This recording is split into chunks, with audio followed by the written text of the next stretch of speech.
So when I started cold approach probably around 3 or 4 months ago now, I remember idolizing the YouTubers, the cold approach YouTubers. They film all their approaches, they get millions of views, and they seem super confident around women, super self assured, like they have absolutely zero fear of rejection. And I remember thinking that is where I want to be. I want to be like them. I'm already doing YouTube. So why wouldn't I just combine the two things? It seems like it would be anyone's dream career. They get to go viral, millions of views, and they get girls. Like, that seems like a match made in heaven. But then as I'd think about it for a bit more, like, that is when the dream would come crumbling down. Because I'd realized, like, just how far away I was from them. And I think that the main reason for that was, the main thing separating me from them was how fearless they seemed. Because, these guys, they could do like 20, 30, 40 approaches in one session and they get rejected. Because, even the best guys get rejected, but they just be completely unbothered by it. They get rejected and then immediately after do another approach and another approach. Like, they seem to have completely conquered their fear of rejection. But with me, like, as someone who was just starting out, and this was not that long ago, like, this was only a couple of months ago, I would have sessions where I'd go out with the sole intention to cold approach. That was the only reason I was out. And I wouldn't even go up to one girl. I'd have entire sessions where I'd spend hours out of the house and I wouldn't even speak to one girl. Let that sink in. But then in those sessions where maybe I did, force myself to speak to one or two girls, I'd literally just arrive at the location, I'd do two approaches, just force them out. I'd be feeling really good about myself, don't get me wrong. Like, I'd done that hard thing. But that's when I'd just start procrastinating. Like, I'd distract myself from the main reason I was actually there, which was to approach girls, because I felt like I deserved a reward for doing the hard thing. I'd take a half an hour break and go buy a coffee and scroll on my phone, and I'm just distracting myself. And then when I'd go back to try and do more approaches, I just couldn't do it for some reason. It just felt 10 times more difficult, like even more difficult than it was to do the first approach. It was like I lost all of my confidence, I lost all of my rhythm, and I was starting not just from zero, but from -1. I can't stress enough, it just felt impossible, and I didn't understand why, because I'd already done two approaches. Like, how could it get more difficult than that? And I remember thinking at the time, like, maybe I'm just not as confident as I think. Maybe I've been lying to myself. Like, I'm never gonna reach the level of these YouTubers. I'm never gonna be able to do like 40 approaches in under an hour because I'm just scared, and that's always how it's gonna be. But since then, I've had a very important realization, and I wanted to share that with you today because it explains why it felt so much more difficult, why it felt like I'd lost my rhythm after taking that break. And it's honestly like a secret weapon, not just for cold approach, but for social skills in general. It will allow you to almost have this unlimited energy, for this like unlimited social energy and potential. And I have managed to hit those really high numbers since then through utilizing what I'm about to tell you. So that is this concept called momentum, social momentum. The idea that when you start out, of course it is difficult, but if you can get past, say, one approach, The next approach will be marginally easier. Then the next approach after that will be even easier. And you're just gradually building up this level of comfort, this energy for when it comes to social situations. And if you can sustain that, then you will have unlimited potential. There is no telling how many approaches you'll be able to do or how many people you'll be able to speak to. So I don't know if that completely made sense, but you got to think of it like the gym.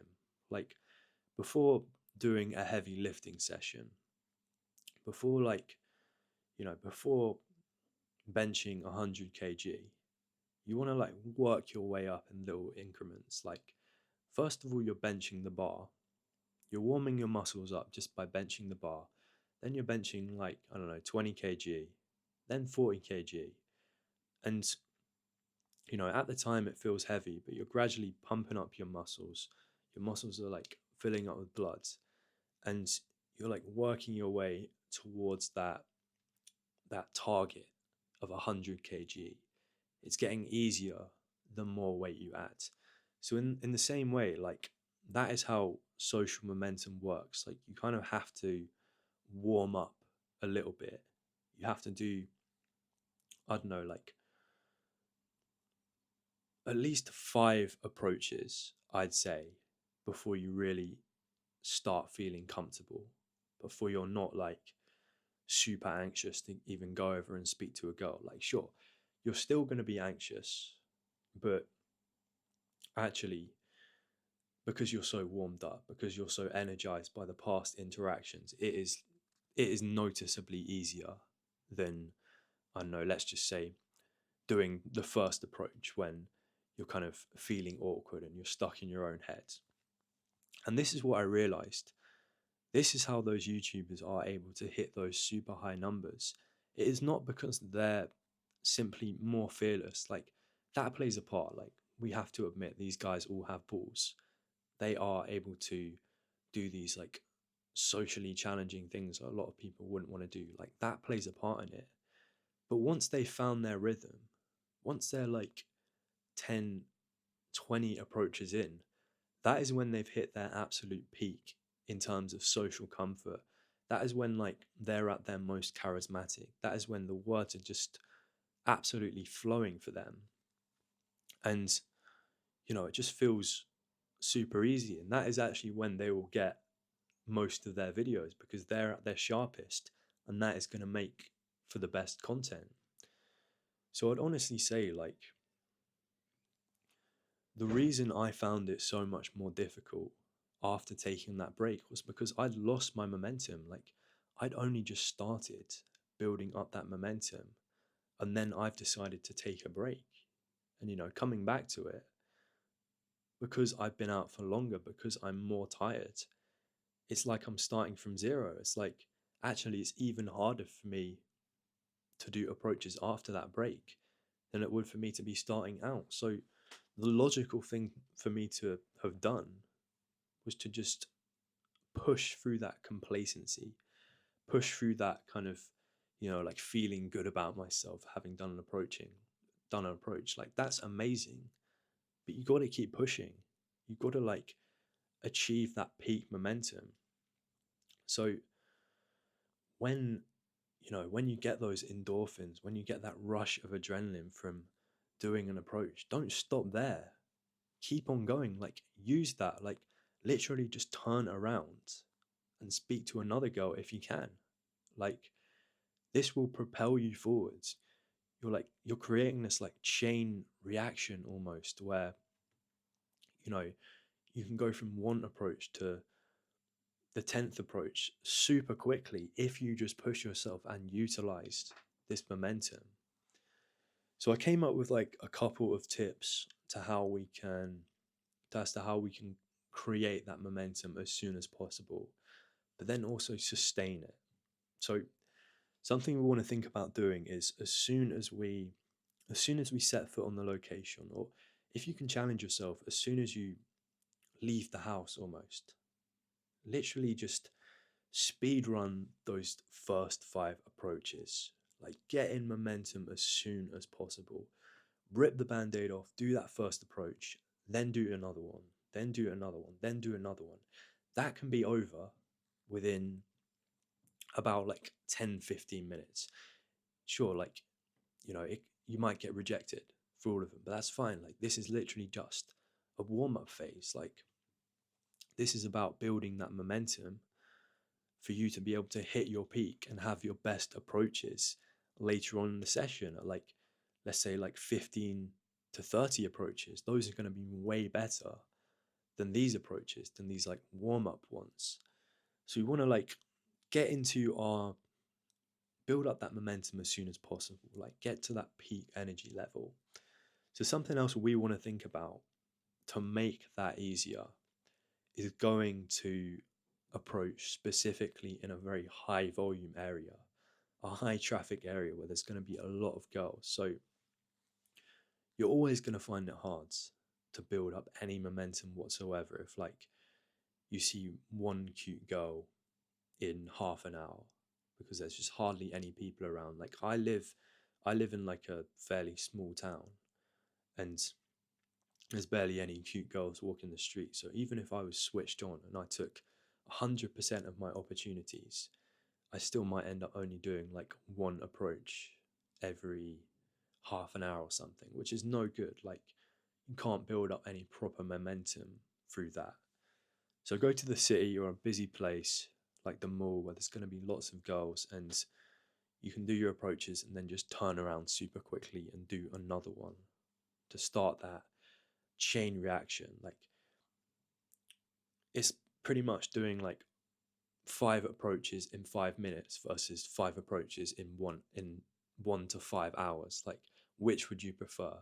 Like, anyone is taking the 5 minutes. So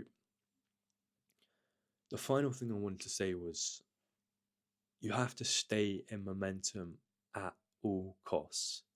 You have to do whatever you can to keep up that momentum if you want to have a productive session, if you want to hit those super high numbers like the YouTubers. Like, you cannot allow yourself to go for a break. Like, sure, maybe like breaking for like 5, 10 minutes is okay halfway through the session, but just know that even by taking even one break, you're losing flow, you're losing momentum, and that is going to affect the quality of your approaches. Like, the longer you leave it, the harder it is to get back in. That's always what I've noticed. So you want to remain in momentum at all costs. And again, that can be challenging. Like I said, it's best to be in a high volume area, but there will be times when there's just, you can be in the city, but there's just not any girls about. Or, you did loads of approaches in the first hour, but the second hour, there's just no girls around. So in that case, we want to just kind of aim our sights lower.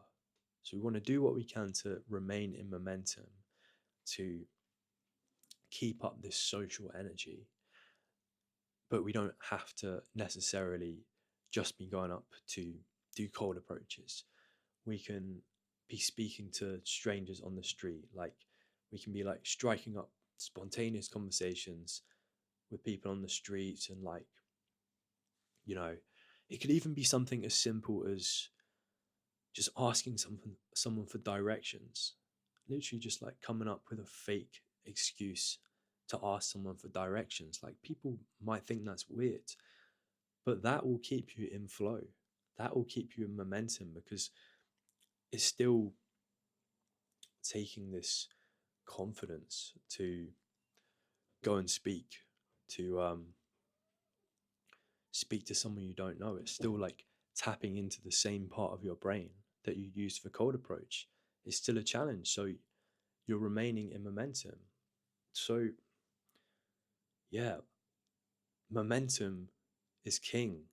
Like, momentum overcomes all of this other stuff, like anxiety, the fear of rejection. Momentum is your superpower if you can focus enough, if you can have the discipline to just stay on track and not get complacent, to keep doing one approach after another instead of procrastinating. And that in itself is a challenge. But again, I think with this knowledge, it should be a lot easier to remain in focus because like the ceiling is limitless if you're able to. So I hope this video was beneficial for you, that I didn't ramble too much. I was kind of just piecing the thoughts together as they came to me. But yeah, man, I'll see you in the next one.